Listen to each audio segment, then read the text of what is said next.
কে?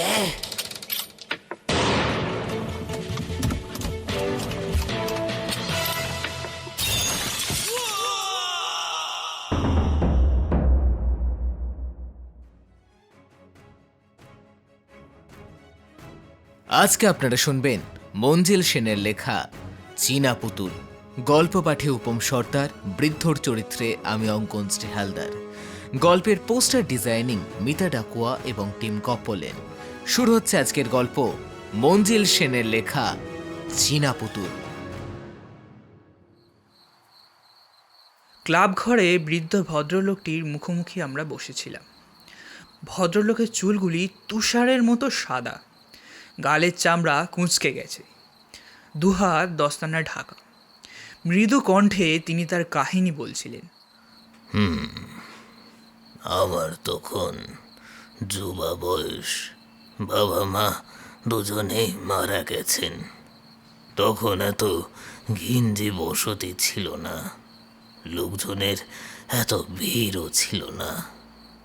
বাবা যে ছোট দোতলা বাড়ি করেছিলেন, আমি তার মালিক এবং একমাত্র বাসিন্দা। একমাত্র বললে হয়তো ভুল হবে, কারণ নবীনও অনেক দিন ধরে ছিল। নবীন আমাদের পুরনো চাকর, ঘরের কাজকর্ম রান্না বান্না সবই সে করে। আমার একটা শখ ছিল প্রাচীন দুষ্প্রাপ্য জিনিসপত্র সংগ্রহ করা। এর জন্য কম টাকা আমি খরচ করিনি। এই সময় হঠাৎ একটা লাক্ষার বাক্স আমার হাতে এলো। চমৎকার বাক্সটি সোনালি বার্নিশ, মসৃণ, যার যেন ঝকঝক করছে। 8 ইঞ্চি লম্বা, 4 ইঞ্চি চওড়া, আর ভেতরের গভীরতা প্রায় 5 ইঞ্চি। বাক্সর ঢাকনার ওপর কালো আলখাল্লা পরা এক চীনার ছবি, তার ডান হাতে উদত্ত তলোয়ার। ছবিটা এত জীবন্ত যে চমকে যেতে হয়। ছবির মুখটা অত্যন্ত ভয়াবহ হলেও শিল্পীর শিল্প নৈপুণ্যের তারিফ করতেই হয়। নিপুণ হাতে ছোট্ট একটা মুখের মধ্যে তিনি হিংসা ও ঘৃণার অভিব্যক্তি এমন নিখুঁতভাবে ফুটিয়ে তুলেছেন যে হঠাৎ দেখলে মনে হয় জীবন্ত মুখ।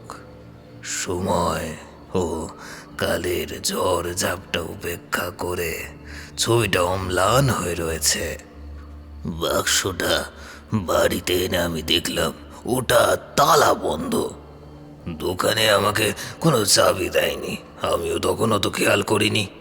আমি ওটা তুলে চাবির ফুটোটা পরীক্ষা করছি, এমন সময় আমার মনে হলো বাক্সটার মধ্যে কিছু একটা যেন নড়াচড়া করছে।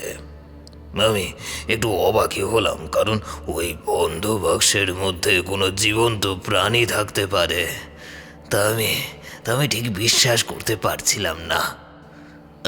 একটা ছোট স্ক্রুড্রাইভার দিয়ে আমি বাক্সর তালাটা খুলে ফেললাম। ঢাকনা খুলেই আমি চমকে উঠলাম। একজোড়া খুদে কালো চোখ আমার দিকে তাকিয়ে আছে, কুচকুচে চোখে খুদে শানিত দৃষ্টি। চোখ দুটো একটা হলদে পুতুলের মতো মুখের উপর বসানো। পুতুলের মুখটা মনে হয় সূক্ষ্ম নরম চামড়া দিয়ে তৈরি, কারণ মানুষের মুখের চামড়ার সঙ্গে তার এতটুকু প্রভেদ আমার চোখে পড়ল না। আমি বাক্সর মধ্যে হাত ঢুকিয়ে একটা আঙুল দিয়ে ওর গাল স্পর্শ করলাম, আর সঙ্গে সঙ্গে আঙুলটা সরিয়ে আনলাম। আমি আমি অলপ করে বলতে পারি, কোনো জীবিত মানুষের গালে আঙুল ছোঁয়ালে যেরকম অনুভূতি হয়, আমারও ঠিক সেই রকম অনুভূতি হয়েছিল। এই খুদে মূর্তিটার শরীর 3.5 ইঞ্চির বেশি হবে না, কিন্তু হলদে মুখের সঙ্গে শরীরের আকৃতিগত সামঞ্জস্য এত নিখুঁত যে মনে হয় যেন শিল্পী সব কিছু মেপে মূর্তিটাকে বানিয়েছেন।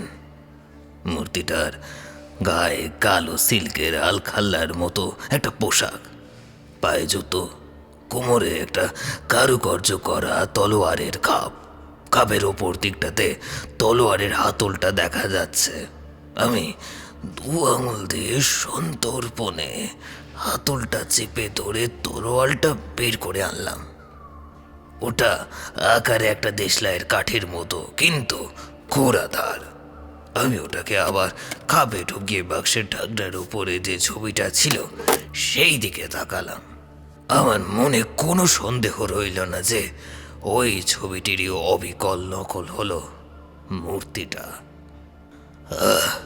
আমি আমি কৌতূহলী হয়ে মূর্তিটার একটা হাত আঙুল দিয়ে নাড়াচাড়া করতে লাগলাম। আশ্চর্য, চামড়ার তলায় হাড়, শিরা উপশিরা সবে যেন আমি অনুভব করতে পারছি। আঙুলগুলিও আলাদাভাবে নাড়ানো যাচ্ছে। প্রত্যেকটি আঙুলের ডগায় ছোঁচলো নখ। বাক্সের ঢাকনার তলার দিকে চীনা ভাষায় কি যেন লেখা ছিল। আমি ঢাকনা বন্ধ করে বাক্সটাকে একটা টেবিলের উপরে রেখে দিলাম। সেদিন রাত্রে আমার ফিরতে অনেক দেরি হলো, প্রায় 1টা। সিঁড়ি দিয়ে দোতলায় আমার শোবার ঘরে যাব এমন সময় মনে হলো একতলার যে ঘরে বাক্সটা রেখেছিলাম সে ঘর থেকে কেমন একটা শব্দ আসছে। আমার বাবা ইঞ্জিনিয়ার, বাড়িটাও তৈরি করেছিলেন নিজের তত্ত্বাবধানে, অনেকটা বিলেতি কায়দায়। সদর দরজায় ইয়েল লকের ব্যবস্থা। ঘরের জানালাগুলি গারোধীন হলেও দামি কাছের শার্সি লাগানো, আর বসবার ঘরে শীতকালের জন্য একটা চুল্লির ব্যবস্থাও ছিল। আমি শব্দটা শুনে ঘরের দরজা খুলে আলো জ্বালালাম। টেবিলের ওপর রাখা বাক্সটার ওপর আমার চোখ পড়তেই দেখলাম বাক্সটার ঢাকনাটা খোলা। আমি একটু অবাক হয়ে বাক্সর ভেতরে উঁকি মারলাম। কি আশ্চর্য, পুতুলটা তো নেই। পরের দিন সকালে ঘুম ভাঙতেই আমি নিচে এলাম। টেবিলের উপর বাক্সটা আছে ঠিকই, কিন্তু রাত্রে আমি ওটা ঢাকনা খোলা দেখেছিলাম, এখন সেটা বন্ধ। আমি ঢাকনা খুলতেই পুতুলটা আমার চোখে পড়ল। খুদে চোখ দুটো অমঙ্গল ভরা দৃষ্টি নিয়ে আমার দিকে তাকিয়ে আছে। আমি তাড়াতাড়ি ঢাকনাটা বন্ধ করে দিলাম। একটা অদ্ভুত জিনিস আমার নজরে পড়ল। ঢাকনার ওপর যে চীনের লোকটার ছবি ছিল তার তরোয়ালের ডগায় ক্ষীণ লাল রঙের ছোপ। আমার স্পষ্ট মনে আছে গতকাল এই ছোপটা আমি কিন্তু দেখিনি। চা খেতে খেতে আমি খবরের কাগজটা খুলে বসলাম। বড় বড় হরফে শিরোনাম, একটা সংবাদ সহজেই দৃষ্টি আকর্ষণ করে। নৃশংস হত্যাকাণ্ড। গতকাল রাত্রে জেমস অ্যান্ড কোম্পানির ম্যানেজিং ডিরেক্টর মিস্টার পার্টারসনকে কেউ নৃশংসভাবে নাকি হত্যা করেছে। তীক্ষ্ণ অস্ত্রের আঘাতে ক্ষত বিক্ষত তার দেহ পথের উপরে পড়ে থাকতে দেখা যায়। কেন জানি না আমার মনটা একটা অস্বস্তিতে ভরে গেল। পরদিন সকালে কি মনে করে আমি ওই বাক্সর ঢাকনার উপর আঁকা ছবিটা ভালো করে লক্ষ্য করলাম। স্বীকার করতে লজ্জা নেই, আমার বুক যেন হিম হয়ে গেল। উদত্ত সেই তলোয়ারের উপর লাল ছোপটা প্রসারিত হয়ে আরেকটু নিচে নেমেছে। আমি আঙুল দিয়ে জোর করে কষলাম, কিন্তু লাল দাগটা উঠল না। আমি বাক্সটা খুলে পুতুলের কোমরের খাপ থেকে খুদে তরোয়ালটা তুলে ধরলাম। আমার সর্বাঙ্গ যেন অবশ হয়ে গেল। সেটার ডগায় রক্তের লাল ছোপ। ঢাকনার উপর ছবিতে যতটুকু নেমেছে তলোয়ারেও ঠিক ততটুকুই লালচে হয়ে আছে। আমি আমি মন্ত্রমুগ্ধের মতো তলোয়ারটা আবার খাবে পুরে বাক্সটা বন্ধ করে দিলাম। সেদিনও খবরের কাগজে এক নৃশংস হত্যার ঘটনা চোখে পড়ল। দুটো হত্যায় যে একই ধরনের এবং একই লোক বা দলের কাজ সে বিষয়ে পুলিশের সন্দেহ নেই। আমার মনে একটা ক্ষীণ সন্দেহ উঁকি দিতে লাগলো। লাক্ষার বাক্সে খুদে পুতুলটার সঙ্গে এই নৃশংস হত্যাকাণ্ডের কি কোনো সম্পর্ক আছে? কিন্তু তাও কি সম্ভব? সমস্ত ব্যাপারটাই অবিশ্বাস্য। বাক্সর ঢাকনার তলার দিকে চীনা ভাষায় যা লেখা ছিল তা ঠিক অনুলিপি করে চীনা ভাষায় দক্ষ আমার এক বন্ধুর কাছে সেটা ডাকে পাঠিয়ে দিলাম। তাকে অনুরোধ করলাম যেন লেখাটার পাঠোদ্ধার করে আমাকে ফিরতি ডাকে পাঠিয়ে দেয়। তারপর যে দোকান থেকে বাক্সটা কিনেছিলাম সেই দোকানের মালিকের সঙ্গে দেখা করে বাক্সটার ইতিহাস জানতে চাইলাম। দোকানদার তার খাতাপত্র দেখে বলল, চীন দেশে তৈরি সেই লাক্ষার বাক্সটার কথা জানতে চাইছেন তো? এই যে পেয়েছি। ওটার নম্বর ছিল ৭৬। ৩০ টাকায় বিক্রি হয়েছে। আপনি ওটা জলের দামেই পেয়েছেন। চাবিটি ছিল না, তাই অত কম দামে ছেড়ে দিতে হয়েছে। ওটার মালিক ছিলেন মিস্টার জোন্স। ভদ্রলোক একটা বিলিতি কোম্পানিতে বড় সাহেব ছিলেন। বিয়ে থা করেননি, সংসারে কেউ ছিল না। সম্প্রতি চীনে বেড়াতে গিয়ে বাক্সটা তিনি সংগ্রহ করেছিলেন। হঠাৎই তার মৃত্যু হয়। তিনি উইল করে তার সমস্ত সম্পত্তি এক খ্রিস্টান সোসাইটিকে দান করে যান। তারাই তার মৃত্যুর পর কিছু জিনিসপত্র নিলামে বিক্রির ব্যবস্থা করেন। দোকানের মালিক বাক্সটা ওই নিলামেই কিনেছিলেন। আমি বাড়ি ফিরে এলাম। রাত্রে খাওয়া দাওয়া সেরে শুয়ে পড়লাম। গভীর রাত্রে কেন জানি না হঠাৎ আমার ঘুমটা ভেঙে গেল। টেবিলের উপর রাখা টাইম পিসের রেডিয়াম ডায়ালে দেখলাম ঠিক 12টা বাজছে। চারিদিক নিস্তব্ধ। একটা অজানা ভয় আমার বুকে যেন পাথরের মতো চেপে বসেছে। তারপরে আমি বাইরের রাস্তায় জুতোর শব্দ শুনতে পেলাম। শব্দটা যেন আমার মাথার সামনের জানালার ঠিক তলা থেকে শুরু হয়ে আস্তে আস্তে মিলিয়ে গেল। আমি বিছানা ছেড়ে উঠে পড়লাম। মনের মধ্যে কি যেন একটা খচখচ করছে। দোতলায় আমার শোবার ঘরের ঠিক নিচের ঘরে লাক্ষার বাক্সটা ছিল। আমি একতলায় নেমে ওই ঘরে ঢুকে আলো জ্বাললাম। দেখি জানালাটা খোলা, কেউ ছিটকিনি খুলে রেখেছে। আমি ঘরে বাক্সটার দিকে তাকালাম, ওটারও ঢাকনা খোলা। আমি পা টিপে টিপে এগিয়ে গেলাম। যা সন্দেহ করেছিলাম ঠিক তাই। বাক্সর ভিতরটা খালি, পুতুলটা নেই। ঘরের জানলাটা খোলাই ছিল। বিছানায় শুয়ে এই অবিশ্বাস্য ঘটনার কথা ভাবতে ভাবতে এক সময় আমি ঘুমিয়েই পড়লাম। পাতলা ঘুমের মধ্যে একবার যেন মনে হলো নিচের ঘরের জানলা বন্ধ হওয়ার শব্দ হলো। পরদিন সকালে বাক্সের মধ্যে যথারীতি পুতুলটাকে দেখতে পেলাম। আরও দেখলাম যে বাক্সের ডাকনায় এবং পুতুলের কোমরবন্ধ তরোয়ালে লাল দাগটা বেড়ে প্রায় হাতলের কাছে পৌঁছেছে। পরদিন সকালে কাগজে আরও একটা নৃশংস হত্যার কাহিনী পড়লাম। ধারালো অস্ত্র দিয়ে আততায়ী হত ব্যক্তিকে যেন ফলা ফলা করে ফেলেছে। পুলিশ দিশেহারা হয়ে পড়েছে। সন্দেহ বসে কাউকে গ্রেফতার করতে পারেনি। পুলিশের বিরুদ্ধে তীব্র সমালোচনায় সমস্ত কাগজগুলি মুখর হয়ে উঠেছে। শুধু একটা ব্যাপার পুলিশ জানতে পেরেছে, তা হলো নিহত ব্যক্তিদের মধ্যে আত্মীয়তার সম্পর্ক ছিল। সুতরাং আন্দাজ করা কঠিন নয় যে একটা আক্রোশী এই নৃশংস হত্যাকাণ্ডগুলির মূল কারণ। এদিকে আমিও নানান সূত্রে অনুসন্ধান করতে শুরু করলাম। অনেক ছোটাছুটির পর একটা সূত্র আবিষ্কার করলাম। হত ব্যক্তিদের এক পূর্বপুরুষ ছিলেন কর্নেল বার্টন। তার সম্বন্ধে খোঁজ খবর করে জানতে পারলাম ইংরেজ আমলে তিনি ভারতের সামরিক বাহিনীতে ছিলেন এবং পরে চীনে মোতায়েনে ব্রিটিশ সৈন্যবাহিনীতে তাকে বদলি করা হয়। 1900 খ্রিস্টাব্দে চীনে এক গোঁড়া ধর্মীয় সম্প্রদায়ের সশস্ত্র অভ্যুত্থান কঠোর হস্তে দমন করার পুরস্কার স্বরূপ তাকে সম্মানিত করা হয়।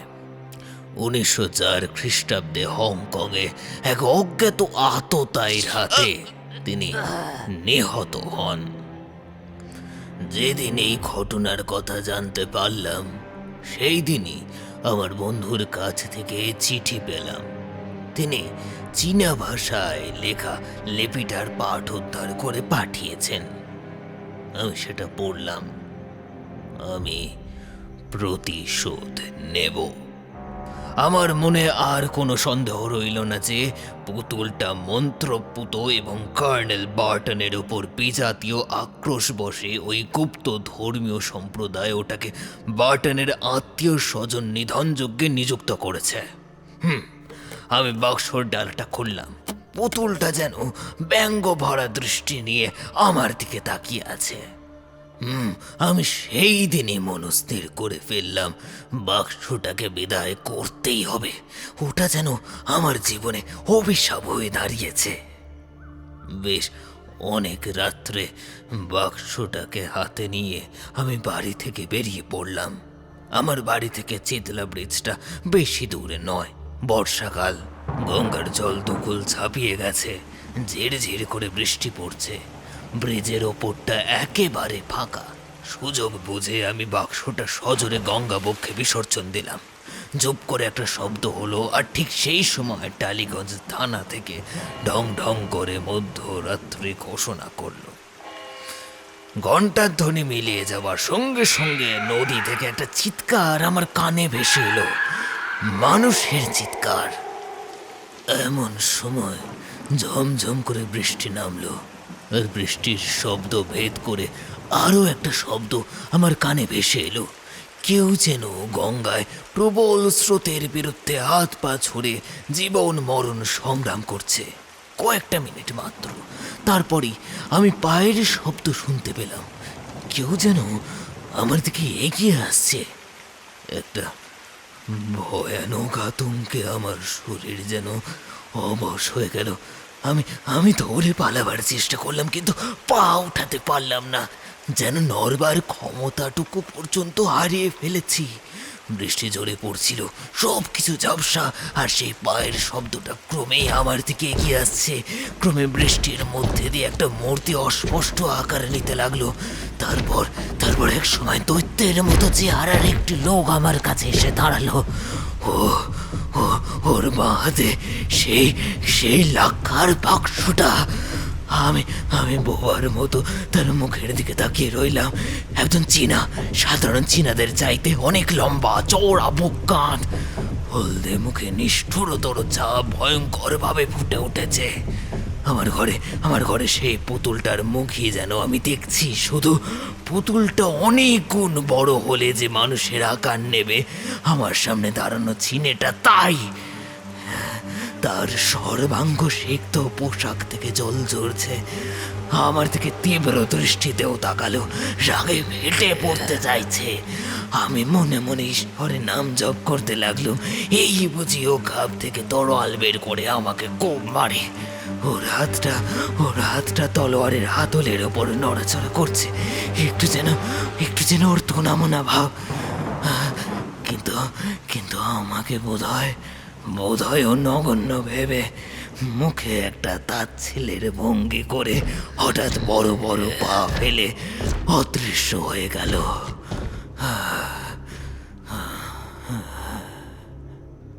পরের দিন সকালে বাক্সটাকে যথারীতি আমার টেবিলের উপর দেখতে পেলাম। তরোয়ালটা লাল হয়ে গিয়েছিল। পরের দিন সংবাদপত্রে আরও একটি মর্মান্তিক হত্যার খবর চোখে পড়ল। বলা বাহুল্য, হতভাগ্য ব্যক্তিও একজন ইংরেজ। বোধহয় যে রাত্রে আমি ওকে ধ্বংস করতে চেয়েছিলাম, সে রাত্রের হত্যাটাই ওই জিঘাংসার শেষ বলি। কিন্তু কর্নেল বার্টনের ওপর বিজাতীয় বিদ্বেষবশত তার বংশধরের নিশ্চিহ্ন করার জন্য যে হত্যালীলা শুরু হয়েছিল, সেই জিঘাংসা চরিতার্থ হলেও নৃশংস হত্যাকাণ্ড কিন্তু ওখানেই থামেনি। খুনের নেশায় বোধহয় ওই চীনে জল্লাদটা উন্মাদ হয়ে উঠেছিল। নিরীহ লোকও তার তরোয়ালের আঘাতে প্রাণ হারাতে লাগলো। নবীন একদিন আতঙ্কগ্রস্তের মতো এসে বলল, আমাদের পাড়াতেই এক ভদ্রমহিলা তার শোবার ঘরে গভীর রাতে নৃশংসভাবে খুন হয়েছেন। ভদ্রমহিলা একা ফ্ল্যাটে ছিলেন, তার স্বামী অফিসের কাজে বাইরে গিয়েছিলেন, আর সেই সুযোগেই খুনি তার কাজ হাসিল করেছে। ইতিমধ্যে আমার মধ্যে একটা অদ্ভুত পরিবর্তন এসেছে। ওই জল্লাদটা আমাকে যেন জাদু মন্ত্র বলে বশ করে ফেলেছে। ওর প্রভাব আমি মর্মে মর্মে অনুভব করি। সত্যি কথা বলতে কি, আমাদের দুজনের মধ্যে যেন একটা যোগসূত্র গড়ে উঠেছে। প্রতিটি হত্যার পর ও যেন আমার সঙ্গে উল্লাস করতে চায়, আর আমি ওর গোপনীয়তা রক্ষা করারই প্রয়াস করি। কখন মাঝরাত হবে আর জল্লাদটা জেগে উঠবে, এই প্রত্যাশায় সন্ধ্যের পর থেকেই আমার মধ্যে একটা উন্মাদনা দেখা যায়। কিন্তু এরপর থেকে ক্রমশ ওর মধ্যে একটা পরিবর্তন লক্ষ্য করতে লাগলাম। আমার বাড়িতে আশ্রয় নেবার জন্যই আমাকে ওর প্রয়োজন ছিল, কিন্তু এখন ওর মুখের ভাবেও পরিবর্তন। আমার মনে হতে লাগলো আমিও আর নিরাপদ নই। আমি পুতুলটার মধ্যে যেন একটা বিদ্রুপের আভাস লক্ষ্য করলাম। গভীর রাত্রে রক্তের নেশায়ও বেরিয়ে পড়ত।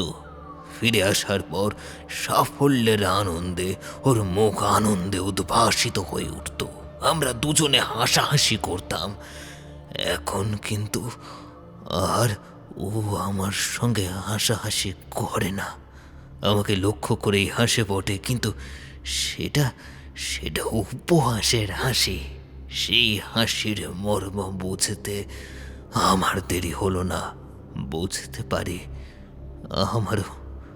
আমারও দিন ঘনিয়ে আসছে।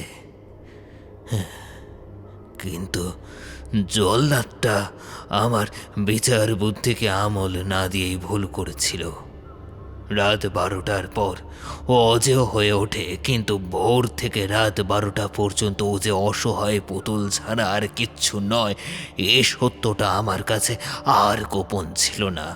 আমি স্থির করলাম, ও আঘাত হানবার আগেই ওকে ধ্বংস করতে হবে। নবীনকে আমি কদিনের ছুটি দিলাম।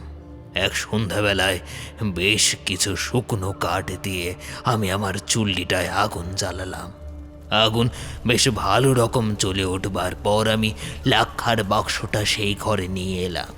শয়তানটাকে একবার শেষ দেখবার প্রলোভন আমি সংবরণ করতে পারলাম না। ডালাটা খুলে আমি ওর মুখের দিকে তাকালাম। ওর মুখে সেই এক অশুভ অভিব্যক্তি একটুও বদলায়নি। বাক্সর ডালাটা বন্ধ করে আমি ওটাকে প্রজ্বলিত অগ্নিকুণ্ডের মধ্যে নিক্ষেপ করলাম। লাক্ষার বাক্সটা মুহূর্তের মধ্যে জ্বলে উঠল। লেলিহান আগুনের শিখায় জীবন্ত দগ্ধ প্রাণীর মতোই যেন ও ছটফট করছে। ও চিৎকার করে উঠল। এক ক্ষীণ শব্দ আমার কানে ভেসে এলো, তারপর পুতুলটা ভস্মে পরিণত হলো। চামড়া পোড়ার একটা কটু গন্ধ আমার নাকে আসতে লাগলো। আমি ঘরের সব জানলাগুলি খুলে দিলাম। মুক্ত বাতাস ঘরে ঢুকতেই অনেক দিন পরে নিজেকে মুক্ত স্বাধীন অনুভব করলাম। হঠাৎ একটা সত্য আমার কাছে স্পষ্ট হয়ে উঠল। এতদিন প্রত্যক্ষভাবে না হলেও পরোক্ষভাবে আমি যেন নিজেকে ওর জঘন্যতম অপরাধের সঙ্গে জড়িয়ে ফেলেছি। এ কথা আমি কোনো মতে অস্বীকার করতে পারি না। সে রাত্রে আমি এক ভয়ঙ্কর স্বপ্ন দেখলাম ওই শয়তানটা যত লোককে হত্যা করেছে তাদের সকলের হৃৎপিণ্ডের রক্ত একটা গামলায় ভরা হয়েছে। তারপর কেউ যেন সেই রক্তে বারবার আমাকে হাত ধুতে বাধ্য করছে। আমার হাত দুটো রক্তে রাঙা হয়ে উঠেছে। সকালবেলা ঘুম থেকে উঠে সেই দুঃস্বপ্নের হাত থেকে মুক্তি পেয়ে আমি যেন হাঁপ ছেড়ে বাঁচলাম। হঠাৎ নিজের হাতের দিকে আমার দৃষ্টি পড়ল, আর একটা হতাশা ও আতঙ্কে আমার গলা দিয়ে একটা আর্তস্বর বেরিয়ে পড়ল। দিনের পরিষ্কার আলোয় আমি সবাই দেখলাম আমার হাত দুটো শক্তি রক্তাক্ত মনে হচ্ছে, যেন সদ্য রক্তের মধ্যে হাত ডুবিয়েছি। আমি বাথরুমে ছুটে গেলাম, সাবান দিয়ে খুব ভালো করে হাত ধোবার চেষ্টা করলাম, কিন্তু লালচে আভাটা কিছুতেই গেল না। আমার অপরাধের জ্বলন্ত সাক্ষী সেই গাঢ় লালিমা আজও আমি হাত ধুয়ে বেড়াচ্ছি।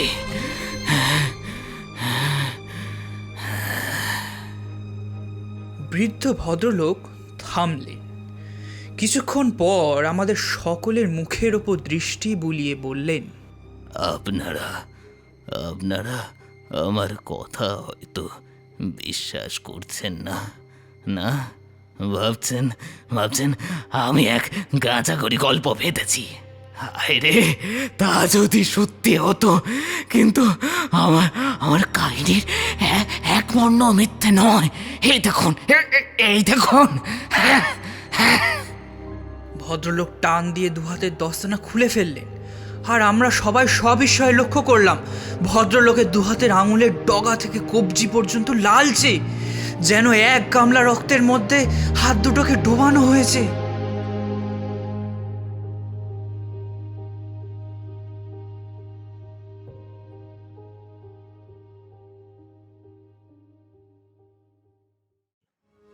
শুনলেন আজকের গল্প মঞ্জিল সেনের লেখা চীনা পুতুল।